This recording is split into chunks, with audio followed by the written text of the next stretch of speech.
ઢોસા કે ઇડલીની અંદર જો સંભારનો ટેસ્ટ બરાબર ના હોય તો ખાવાની બિલકુલ મજા નથી આવતી. જી હા દોસ્તો, તો આજે હું તમને બતાવીશ હોટલવાળા કઈ રીતના સિક્રેટ રેસીપી દ્વારા સંભાર બનાવે છે તેની રેસીપી.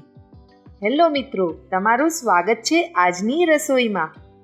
તો ચાલો ઝટપટ જોઈ લઈએ સંભાર બનાવવાની સામગ્રીને અને તેની રીતને.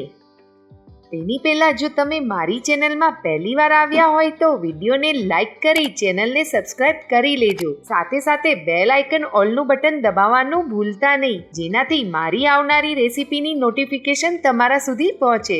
તો સંભાર બનાવવા માટે મેં 70 ગ્રામ તુવેર દાળ, જેને મેં 1 કલાક પહેલાં પલાળીને રાખી છે. 1 મીડિયમ સાઇઝનું બટેટું કાપીને લીધું છે. એટલી જ માત્રામાં દૂધીના ટુકડા લેશું. 1 સરગવાની સિંગ, જેના મેં મીડિયમ સાઇઝના પીસેસ કરી લીધા છે. 2 ભીંડાની સિંગ, અડધોથી ઓછું ગાજર લેશું. 7 ચમચી સંભાર મસાલો, જે જરૂરિયાત પ્રમાણે લેશું. 2 લાલ સૂકા મરચાં, અડધી ચમચી રાઈ, અડધો બાઉલ આંબલીનો પલ્પ લેશું.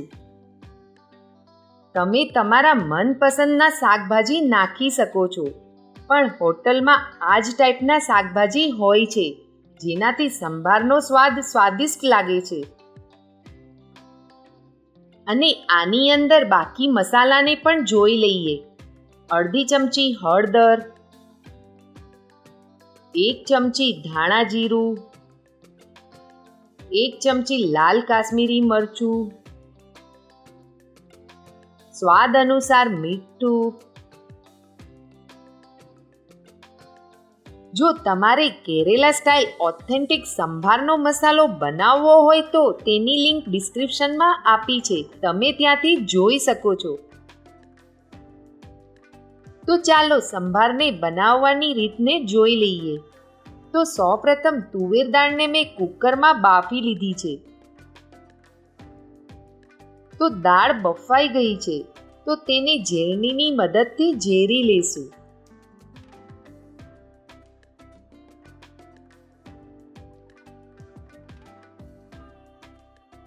હવે એક કડાઈમાં 4 ચમચી તેલ નાખીને ગરમ થવા દેશું.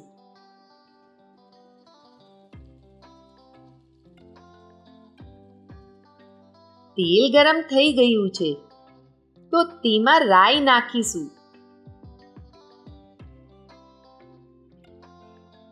ને રાઈને ફૂટવા દેશું. હવે તેમાં લાલ સૂકા મરચાં નાખીશું.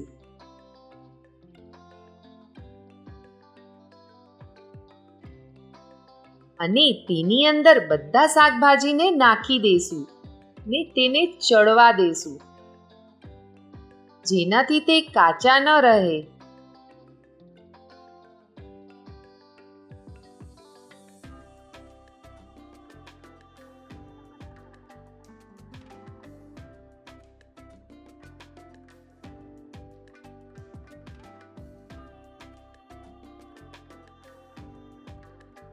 તો શાકભાજી ચડી ગયા છે, તો તેની અંદર સ્વાદ અનુસાર મીઠું,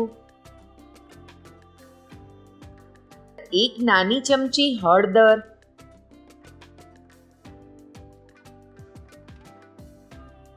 1 ચમચી લાલ કાશ્મીરી મરચું, તમે તેની જગ્યાએ તીખું લાલ મરચું પણ નાખી શકો છો.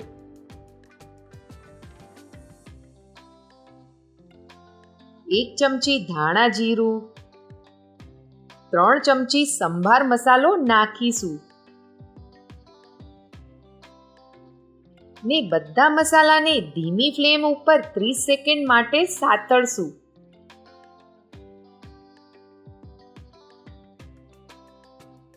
મસાલો બળે નહીં એનું ખાસ ધ્યાન રાખજો. ને તેની અંદર તુવેર દાળ નાખીને હલાવી લેશું.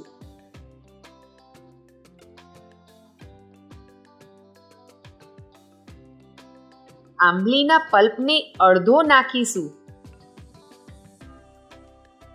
અને ધીમી ફ્લેમ ઉપર 20 મિનિટ ચડવા દેશું ને જરૂરત પ્રમાણે પાણી નાખીશું. એક વાતનું ખાસ ધ્યાન રાખવાનું છે કે સંભારને ઘાટો પણ નહીં અને પાતળો પણ નહીં, પણ મીડિયમ રાખવાનો છે. તો 20 મિનિટ થઈ ગઈ છે ને સંભાર પણ ઉકળી ગયો છે. તો તેને એક વાસણમાં થોડું નીકાળીને ટેસ્ટ કરીને જોઈ લેશું. મને સંભારની અંદર સંભાર મસાલો અને આંબલીનો પલ્પ ઓછો લાગે છે, તો તેની અંદર 3 ચમચી સંભાર મસાલો,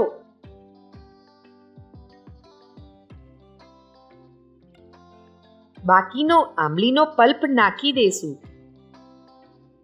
તમે તમારી જરૂરિયાત મુજબ નાખી શકો છો ને હજુ 7 મિનિટ ધીમી ફ્લેમ ઉપર ચડવા દેશું. તો તૈયાર છે ઘરે જ બનાવેલા ઓથેન્ટિક સંભાર મસાલાથી સંભાર બનાવવાની રેસીપી. તો તમે એકવાર જરૂર ટ્રાય કરજો. આ સંભારનો ટેસ્ટ એકદમ હોટેલ સ્ટાઇલનો સ્વાદ આવે છે. તો તમને આજની રેસીપી કેવી લાગી કોમેન્ટ બોક્સમાં જણાવજો. જો તમને આજની રેસીપી ગમી હોય તો વિડીયોને લાઈક કરી ફ્રેન્ડ્સમાં શેર કરજો. ફરી મળીશું એક નવી રેસીપીની સાથે.